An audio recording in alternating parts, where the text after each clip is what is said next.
reality is that the Islamic State is Islamic, very Islamic. Yes, it has attracted psychopaths and adventure seekers drawn largely from the disaffected populations of the Middle East and Europe, but the religion preached by its most ardent followers derives from coherent and even learned interpretations of Islam. And the article obviously goes on to advise us to base our strategy on countering Daesh with that understanding at its heart, and I invite you to comment on that. Every religion has perverts and psychopaths who try to hijack it. ISIS is as much Islamic as the KKK is Christian. Don't they have a cross? Don't they do everything in the name of religion and Christ? Don't they believe that Christ compels them to lynch and kill people of African descent? Can one really say that the KKK is a Christian organization? There are other groups that one can point to.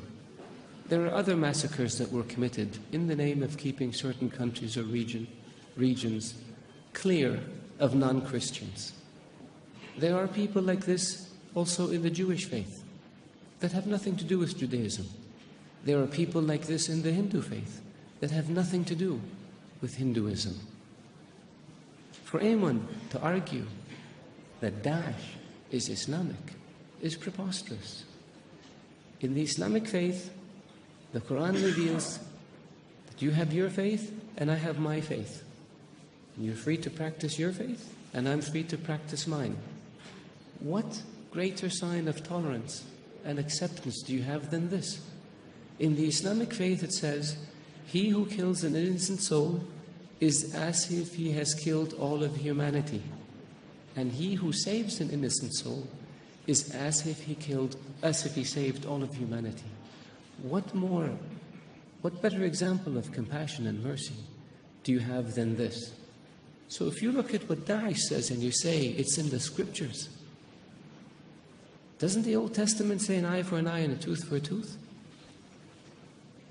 If somebody does it today, would you say they were Christian or they were Jewish? So I caution people, because it seems to have become almost novel.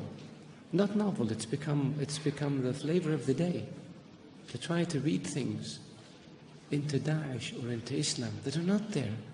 The Islamic religion and Islamic civilization was the civilization that preserved the history of Greek and Rome and passed it on to the West.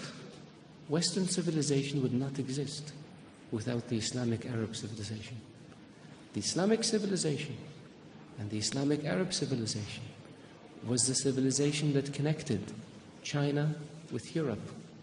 So it was global. The point I made early on about being an intermediate civilization, this is what I mean. So if Islam was intolerant and Daesh represented Islam, would Islam have preserved Aristotle and Socrates and passed it on to the West? Would Islam have connected Eastern civilization with Western civilization? Of course not. So I urge you, all of you, to be careful when it comes to making generalizations or to accepting generalizations that have no basis in fact. Thank you.